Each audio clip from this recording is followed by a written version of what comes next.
G'day everyone, welcome to Wimble Train. Hope you're all doing well, wherever you may be around the globe. Now on this episode, we're going to answer some questions which relate to a previous video I did about my Hideaway test track.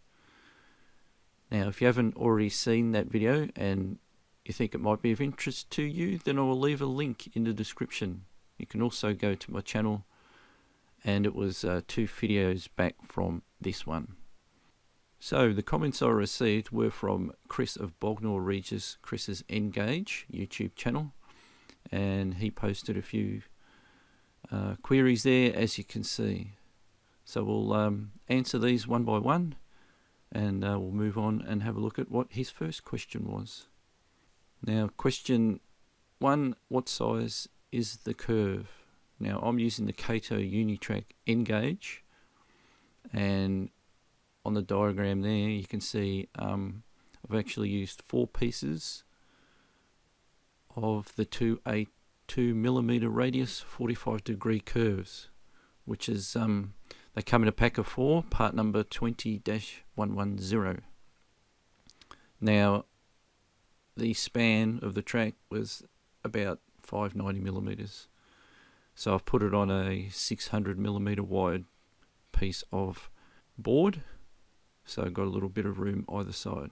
Now Chris said he was going to use the Pico track. Now I've had a bit of a look at the Pico website, and the Kato is 282mm radius, which kind of falls between the Pico second radius, which is 263.5mm, and the third radius, which is 298.5. So there seems to be no direct equivalent, but either one of those would do, I'd imagine, for Chris. So we'll move on to his next question. Now the next question was, where did you get that wonderful DC to DCC control switch from? Well, in fact, it's just an automotive switch made by Narva, and the part number 63043BL. Now the switch itself is got a center off position, and then you've got an on position for the DCC and an on position for the DC. Now the reason it looks a bit different, the switch, is because I put a surround around the switch, which was actually printed on my 3D printer, and then the lettering was actually just painted in the blue and the red for the 2 different modes.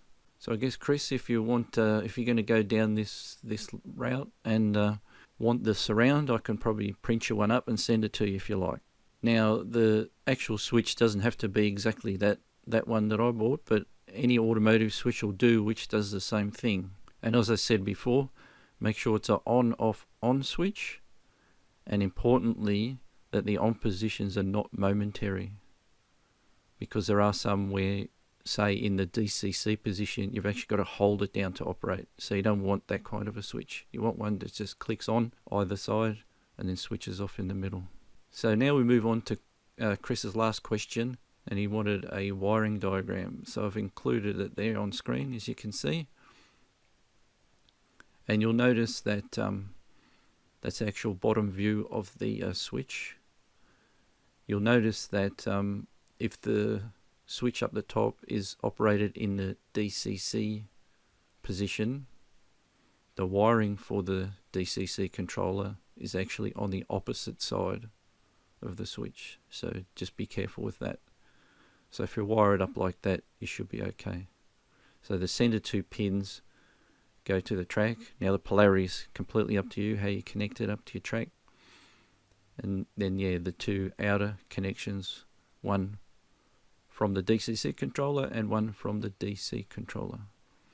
So if we look at the right there, basically when it's in the DC position, the contacts will connect with the track to the DC controller, and then if you switch the switch into the middle position, which is the off position, then there'll be no connection to the track at all from either of those. And then of course when you go switch to the DCC position, the track will be switched through to your DCC controller. So that's pretty much it. I think I've covered all the questions that Chris asked. Chris, if you have any more queries, don't hesitate to get in contact, and hope it was helpful to you and hopefully helpful to others. And thank you for watching once again. We'll catch you next time. This is John from Wimbletrain saying bye for now.